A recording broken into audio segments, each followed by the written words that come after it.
Hello dear students, मेरा नाम है इंद्रजीत सिंह और आप मुझे देखते हैं हमारे खूबसूरत प्यारे अपने चैनल आरटी एकेडमी पर। हम कर रहे हैं क्लास 12th की फिजिक्स और क्लास 12th में हम कर रहे हैं मैग्नेटिक इफेक्ट्स ऑफ करंट, जहां पर चैप्टर को दो पार्ट में तोड़ा था और एक पार्ट था जहां मैग्नेटिक फील्ड की स्ट्रेंथ की कैलकुलेशन करनी थी और दूसरा पार्ट था जहां पर मैग्नेटिक फील्ड की वजह से लगने वाली फोर्स की कैलकुलेशन करनी थी। फर्स्ट पार्ट जो फील्ड की कैलकुलेशन है वो हम गो थ्रू कर रहे हैं और फाइनाइट वायर हम कर चुके थे। आज उसी फाइनाइट वायर के फॉर्मूला से हमें infinite and semi infinite wire और सर्कुलर रिंग बनानी है। बायट-सेवर्ट लॉ के एप्लीकेशंस में ये आते हैं। सबसे पहले तो आपको ये याद होना चाहिए कि व्हाट इज फाइनाइट वायर। इस प्रकार से एक वायर है, जिसके ऊपर भी वायर होगा मुझे फर्क नहीं पड़ता, जिसके नीचे भी वायर होगा मुझे फर्क नहीं पड़ता। मैं एक पर्टिकुलर सेगमेंट ले रहा हूं वायर का, उस सेगमेंट की वजह से इस P पॉइंट, जिसको मैं फील्ड पॉइंट नाम दे रहा हूं, जान चुके हैं कि फील्ड पॉइंट क्या होता है, तो इस फील्ड पॉइंट पर मैं फील्ड कैलकुलेट कर रहा हूं। यहां से आप एक परपेंडिकुलर डाल लीजिए इस वायर पर और परपेंडिकुलर डिस्टेंस को आप D नाम दीजिए और उसके बाद आप इसके अपर एंड को देखिए और उसके बाद आप इसके लोअर एंड को देखिए। जब आप इसे देखेंगे तो आप इनका कुछ नाम देंगे, आप पाएंगे कि ये θ1 है और लोअर एंड जो है वो θ2 है। तो B पॉइंट पर जो मैग्नेटिक फील्ड निकल कर आ रही है उसका फॉर्मूला है बेटा μ0I/4πd और अंदर बेटा हमारे लिए है sin θ1 प्लस sin θ2। ये this is the formula for finite segment. कोई दिक्कत तो नहीं? ये फॉर्मूला आपके दिमाग में, आपके दिलो दिमाग में रहना चाहिए। This is one of the most important formulas. ठीक, अब यहीं पर अचानक से कोई आदमी आए और आपसे कहे कि आपके लिए जो वायर है वो इनफाइनाइट हो गया, बहुत बड़ा वायर हो गया। इनफाइनाइट का मतलब ऐसा नहीं कि आसमान तक चला जाएगा, बेसिकली जो परपेंडिकुलर सेपरेशन है उसके कंपैरिजन में बहुत बड़ा हो गया इनफाइनाइट। तो इनफाइनाइट देखो कैसे बनता है। इनफाइनाइट का मतलब हुआ यहां से शुरू होगा ऊपर तक जाएगा, इसके ऊपर भी है और इसके नीचे भी, तो सिर्फ यही नहीं।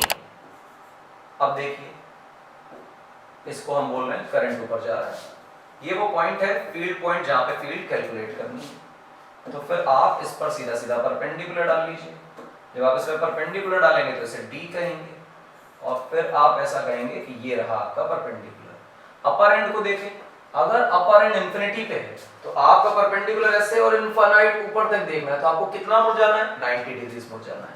तो आप पाएंगे कि जो θ1 है उसकी वैल्यू 90 डिग्री। सिमिलरली अगर नीचे वाला एंड भी इनफाइनाइट पे है तो मुझे इंफिनिटी पे देखने के लिए कितना मुड़ जाना है? 90 डिग्री मुड़ जाना है। तो इसका मतलब यहाँ पर θ2 भी मेरे बच्चों 90 डिग्री है, जिसकी वजह से अगर मैं यहाँ पर मैग्नेटिक फील्ड निकालने की कोशिश करूं, I would be writing μ0I/4πd और फिर अंदर आ रहा है sin θ1 which is sin 90 plus sin θ2 which is again sin 90। तो sin 90 1 और sin 90 अगेन 1, तो 1 1 2 हो गया। तो मैग्नेटिक फील्ड जो है हमारी बन जाएगी μ0I/4πd into 2, 2 से 2 कैंसिल, तो हमारी मैग्नेटिक फील्ड बनी μ0I/2πd। ये मैग्नेटिक फील्ड है। इस डायग्राम के साथ अगर आपको मैग्नेटिक फील्ड याद नहीं है तो प्रॉब्लम की बात है। आपको सिर्फ फॉर्मूला याद नहीं होना चाहिए, डायग्राम के साथ होना चाहिए। ठीक, चलिए आगे देखते हैं। कहा ये गया इस पर्टिकुलर सेगमेंट में कि आपके पास किसी प्रकार की कोई एक इनफाइनाइट वायर टाइप की चीज थी, लीनियर करंट इसमें बह रहा है, तो लॉजिकली यहाँ पे करंट है I और कोई पॉइंट है P जहाँ फील्ड निकालनी है, और फिर हम इस पर इस तरह से कोई परपेंडिकुलर डालते हैं और जब परपेंडिकुलर डालेंगे तो हम इसे B कहेंगे और फिर इसके बाद यहाँ पर जो B फील्ड निकलेगी उसका फॉर्मूला μ0I/2πd होने वाला है। मैग्नेटिक फील्ड की डायरेक्शन कैसे निकलेगी? तो आप देखें, करंट बेटा ऊपर जा रहा है और जिस दिशा में फील्ड निकालनी है वो पॉइंट राइट में है, ऐसे ही।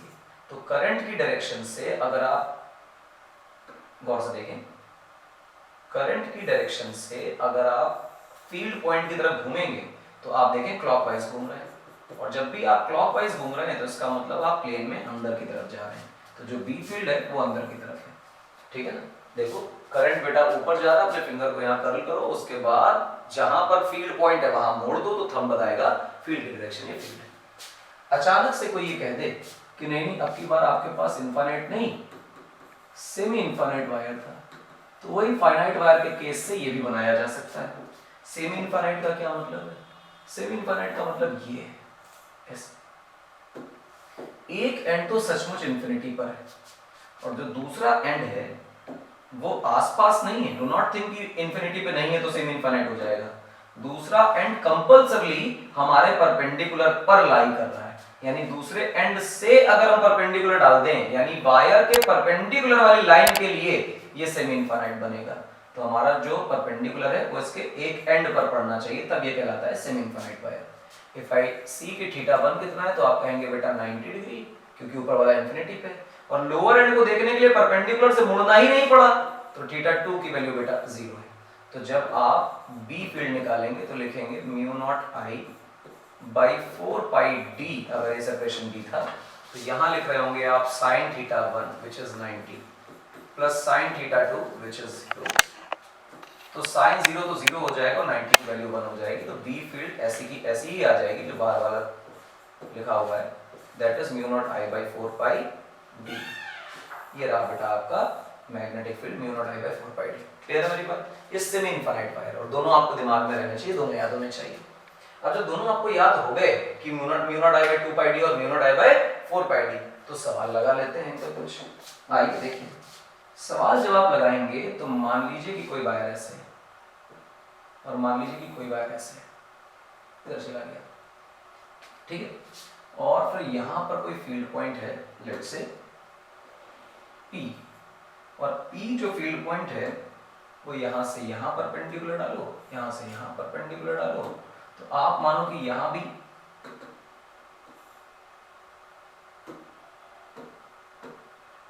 डिस्टेंस a ही है और यहां भी डिस्टेंस a ही है।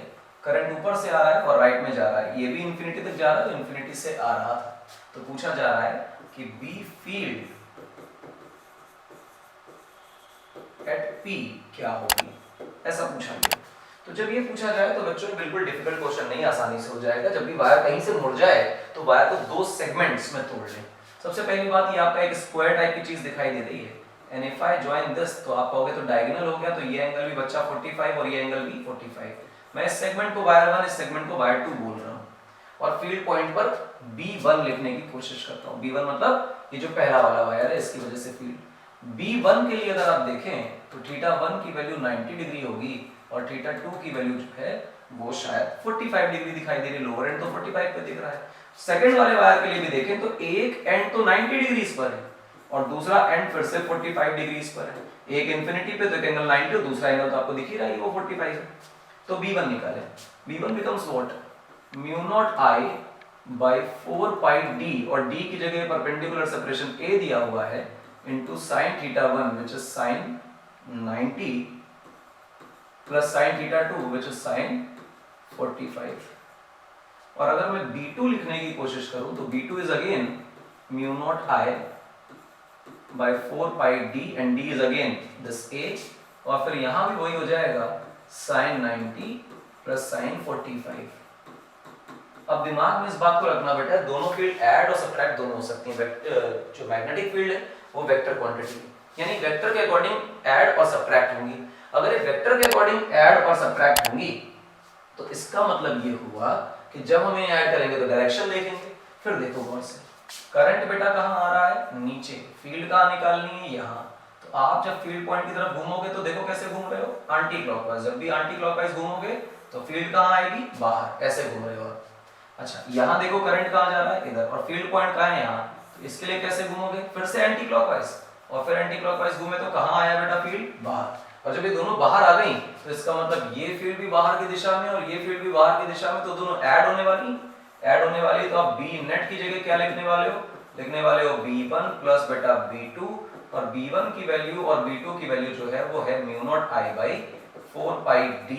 sin 90 की बेटा वैल्यू 1 है और ये 1/√2 है, और इसका 2 टाइम्स, क्योंकि दो बार ऐड हो रहा है तो 2 टाइम्स कर दिया। This is my net magnetic field. इस तरह का सवाल बनता है, दिस इज इंपॉर्टेंट और आपको याद होना चाहिए। ये है मेरी बात। अब देखिए बच्चों अगली चीज बड़ी आसान सी कि आपके पास मान लीजिए कि वायर ऐसे और मान लीजिए यहां से वायर ऐसे चला गया और एक पॉइंट यहां पर है जिस पर फील्ड निकालनी है और ये पॉइंट यहां से ऐसे मिल रहा है और मैं कह रहा हूं जानबूझकर मैं प्रोवाइड कर रहा हूं क्वेश्चन में कि ये जो एंगल बेटा है this is my 30 degree angle and this angle is also my 30 degree angle, ठीक है ना। और ये जो डिस्टेंस है बेटा ये d है और करंट जो है वो ऊपर से आ रहा है और राइट में ऐसे जा रहा है और ये इंफिनिटी तक और ये भी इंफिनिटी तक। मैंने पहले ही कहा कि जब भी कभी आपसे P पॉइंट पर फील्ड पूछे और वायर घूम जाए तो उसे दो हिस्सों में तोड़ लें जहां से टर्निंग हो रही है, मतलब इंफिनिटी से यहां तक एक वायर और यहां से इंफिनिटी तक दूसरा वायर। तो मैं इसे सेगमेंट 1 बोलता हूं, इसे सेगमेंट 2 बोलता हूं। मेरे पास वायर के ऊपर कोई परपेंडिकुलर अवेलेबल नहीं है और फाइनाइट वायर के कांसेप्ट में सीखा था कि परपेंडिकुलर सबसे पहले ड्रॉ करें क्योंकि परपेंडिकुलर डिस्टेंस का फार्मूला में इस्तेमाल है। दूसरा θ1 और θ2 दोनों परपेंडिकुलर से ही मेजर किए जाते हैं, इस कारणवश हम इन पर परपेंडिकुलर ड्रॉप करते हैं। तो लेट्स ड्रॉप सम परपेंडिकुलर्स। तो भैया इस पर एक परपेंडिकुलर डालो बेटा और एक परपेंडिकुलर इस पर डालो बेटा। जब इन पर परपेंडिकुलर डाल ही लोगे तो वहां पर कुछ लिखने की बारी आ जाएगी। आप देखें कि यहाँ पर θ1 की जगह 90 है क्योंकि वो इनफाइनाइट है, ये 90 ये 30 तो बेटा ये 60 बचा और जो 60 है वही हमारा θ2 है। सिमिलरली ये भी 60 है θ2 और θ1 यहाँ पर भी 90 है। तो फिर मेरे पास दोनों की फील्ड निकालकर ऐड करने के अलावा कुछ बचता नहीं है। बट आपके पास ये जो परपेंडिकुलर सेपरेशन A है ये बच जाता है। सर परपेंडिकुलर D होता था ना, बुद्धू बनाने के लिए सवाल में यहाँ D लिखा है तो हमारा वाला जो फॉर्मूले का D है वो बेसिकली A है। इस छोटे वाले ट्रायंगल में देखो, इस ट्रायंगल में तुम्हें 90 के सामने हाइपोटेन्यूज पता है और 30 थीटा के सामने परपेंडिकुलर निकालना है। तो आप लिखेंगे sin 30 और sin 30 की वैल्यू होगी परपेंडिकुलर अपॉन हाइपोटेन्यूज, तो A की वैल्यू होगी D टाइम्स sin 30 और sin 30 की वैल्यू 1/2 होती तो A की वैल्यू आ गई D। इसी प्रकार से जब आप बेटा B1 लिखेंगे तो लिखेंगे mu naught I by 4 pi D का मतलब A और A का मतलब D/2 और फिर sin 90 लिख देंगे यहाँ पर और एक जगह लिखेंगे sin 60 बेटा, ठीक है ना। और फिर आप लिखें B2 क्योंकि B2 की भी कंडीशन बिल्कुल आइडेंटिकली सेम है तो mu naught I by 4 pi D/2 और फिर से यहाँ पे sin 90 और प्लस sin 60 दोनों सेम डायरेक्शन में फील्ड आने वाली हैं तो इस वजह से जो B नेट होने वाला है बेटा वो B नेट दोनों को ऐड करके आएगा तो हम लिखेंगे B1 प्लस B2 और तुम्हें आइडेंटिकल देखना है तो 2 टाइम्स हो जाने वाला है, नथिंग स्पेशल अबाउट इट। तो mu naught I by 4 pi D और D की जगह D/2 परपेंडिकुलर सेपरेशन D/2 है, sin 90 की वैल्यू 1 है और sin 60 की वैल्यू √3/2 है और ये दो बार ऐड हो रहा है तो 2 से मल्टीप्लाई करते हैं। This is our net magnetic field of this system at the point P। कितना आसान है, इस्तेमाल करना आपको फॉर्मूले को आना चाहिए, क्विकली सीखिए जल्दी जल्दी और काम होता चला जाएगा, ठीक है। अच्छी बात है। आइए अगली चीज जो है वो रिंग की वजह से या सर्कल की वजह से हम मैग्नेटिक फील्ड निकालना सीखते हैं। कहाँ निकाल रहे हैं? सेंटर पर। एजेंडा क्या रहा है इसका? एजेंडा रहा B field at the center of current carrying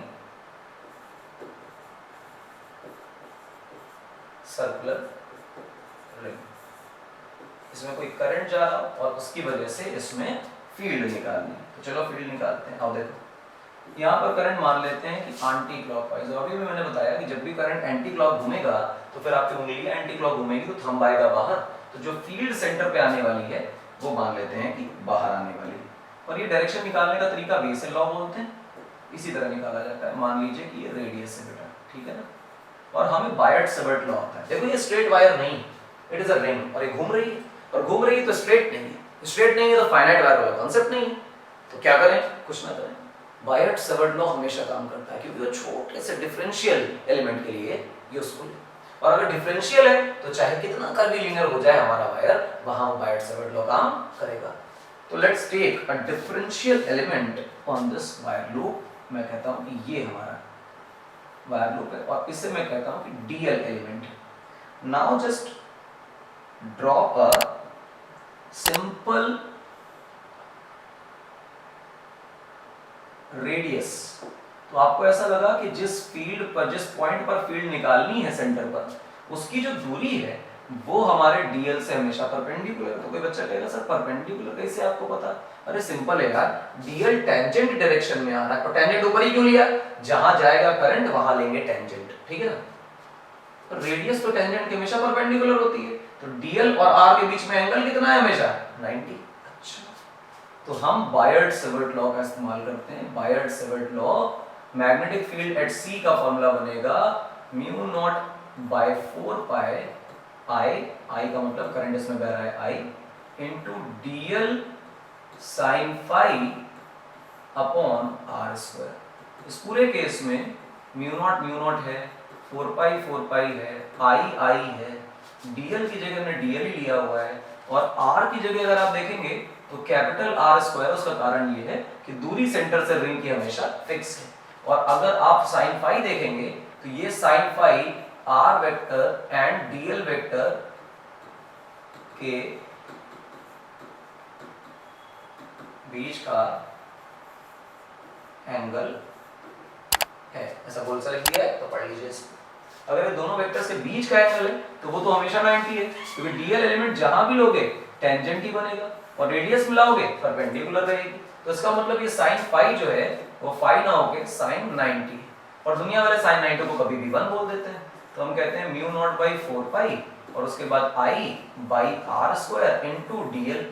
अब बात ये आती है तो छोटी सी मैग्नेटिक फील्ड है डीएल के टर्म में, लेकिन अब देखो आर कभी भी बदल नहीं रहा है और 90 डिग्री का केस भी कभी नहीं बदल रहा है। तो अगर आप इसे इंटीग्रेट कर दें ओवर द एंटायर लूप, पूरे लूप के लिए इंटीग्रेट कर दें, तो लॉजिकली ये जो चीज है ये बन जाएगी हमारे लिए 2 pi r, circumference of the ring, periphery बन जाएगी। तो जो बी एट सेंटर आने वाली है उस फील्ड का फॉर्मूला बनेगा mu naught I by 4 pi R square into 2 pi R. Logically मेरी बात क्लियर है? पाई से पाई कैंसिल, 2 से 2 और आर से आर। तो मेरे लिए जो बी एट सेंटर निकल के आ रहा है वो फॉर्मूला बन रहा है mu naught I by 2r and this is again one of the most important formulas for magnetic fields. Ring के सेंटर पर क्या फील्ड होती है? Mu naught I by 2r। क्या होती है? Mu naught I by 2r। अगर ये याद नहीं है तो दिक्कत की बात है। Field at the centre of current carrying loop और ring is mu naught I by 2r, where r is the radius of the loop and I is the current flowing, nothing special। तो ये इस तरह से हम लोग current carrying loop की field निकाला करते हैं। तो ये आसान सी चीजें हैं, आपको पता होनी चाहिए। मैं एक छोटा सा और केस आपको बताता हूँ कि लेट्स से कि हमारे पास इस तरह का टैन टैन कोई आर्क है, ठीक। आर्क क्या मान ले, लेट्स से कि हमारे पास एक सेमी सर्कल है, ये रहा हमारा semi circle, let's say R radius का, और यहाँ पर आ रहा है करंट। इसके अलावा ऐसा नहीं कि और वायर नहीं होगा, आगे नहीं होगा, पीछे नहीं होगा। I am just taking a semi circular arc और इसकी वजह से इसके सेंटर पर फील्ड लिख रहे हैं। तो बी एट सेंटर बताइए कितनी होगी? तो आप ये कहते हैं कि यार पूरे लूप की वजह से B at centre due to full loop, पूरे लूप की वजह से जो फील्ड थी वो थी mu naught I by 2r। हमने कहा और फिर ये लूप आधा हो गया कि पूरा हो गया? अरे आधा हो गया भाई।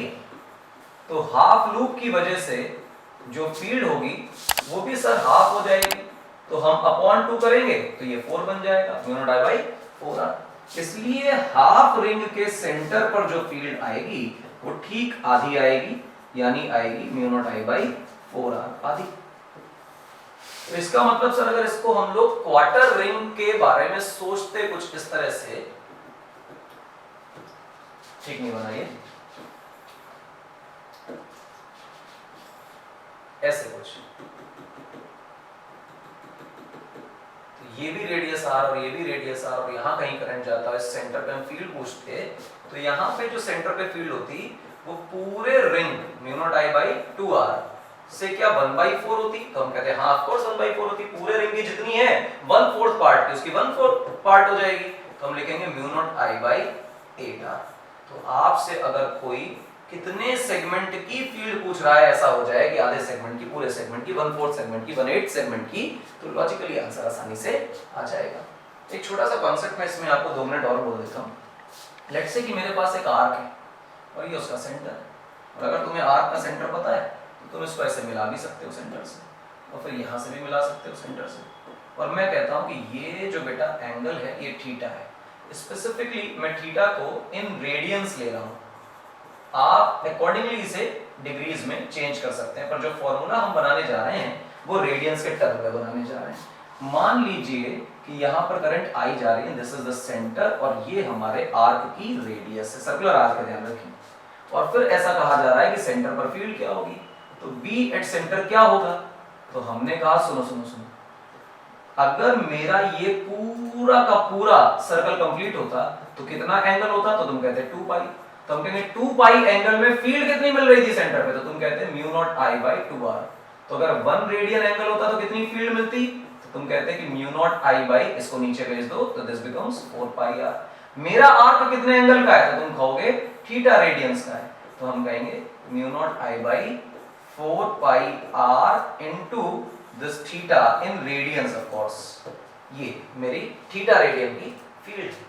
तो B field at centre due to arc अगर आपको लगाना है तो आपके लिए फॉर्मूला बेटे है mu naught I by 4 pi r into theta, where theta is in radians only, इसके अलावा किसी और यूनिट में थीटा नहीं लेना। अगर आप थीटा किसी और यूनिट में लेते हैं तो अकॉर्डिंगली चीजें कन्वर्ट करनी पड़ेंगी, या अगर थीटा डिग्रीज में दिया है तो उसे रेडियन में कन्वर्ट करिए, and this is how you get the magnetic field at the centre of any kind of arc.